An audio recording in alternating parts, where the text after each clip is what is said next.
секој да штеди енергија, од индустрија до граѓани, за да се преброди престојната зима без да и се наштети на околината. Тоа го вели министерот за животна средина и просторно планирање, Насер Нуредини, во интервју за Гласот на Америка.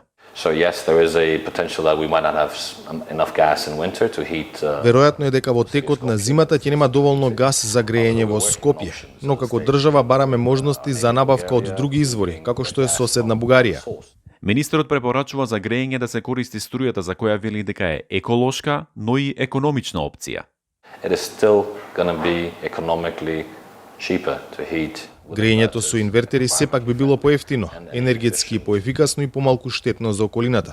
Мораме да бидеме подготвени и внимателни, да не користиме материјали што се штетни за нашето здравје. Повод за разговорот со Нуредини беше една година од прогласувањето на Шар планина за национален парк. Сепак, дивата сеча таму се уште постои. Создавањето национален парк не значи дека правиме музеј, туку дека создаваме ред. Очигледно е дека во минатото постоела дивата сеча, а има индикации дека се случува и денес. Но добрата вест е што директорот на Националниот парк создаде добри релации со тамошните жители. Денес тие самите пријавуваат нелегални активности. За малите хидроцентрали пак, за кои еколошки организации укажуваат дека им наштетуваат на заштитените подрачја, Нуредини најавува законска рампа. Со текот на времето стана евидентно дека во некои случаи тие му нанесуваат штета на екосистемот ако не се изградени соодветно. Некои не требало да бидат таму. Со новиот закон за заштита на природата нема да дозволиме предлози за нови концесии во заштитените подрачја. Министерот се согласува дека развојот на обновливите извори на енергија е се уште мал кај нас, но нема позитивен став за понатомошното одржување на рек Битола.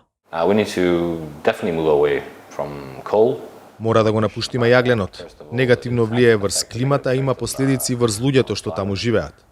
За жал, во изминатите 30 години многу малку инвестирано во тој објект. Наместо да го реновираме, подобро е да вложуваме во обновливи извори. Како круцијално решение кон чиста енергија, ја посочува потенцијалната хидроцентрала Чебрен. Мислиме дека тендерот за Чебрен овој пат би бил успешен. Гледаме да ги обезбедиме сите документи, особено студиите за околината што во минатото ги немавме. За забелешката од ревизорите дека веќе 3 години досни законот за климатска акција, Нуредини вели: Ако не сме подготвени на подобра меѓусекторска соработка, како што беше посочено во ревизијата, тогаш не треба ни да го носиме законот. Тоа што се обидуваме првично да го создадеме е подобра координација и веќе успеваме во тоа.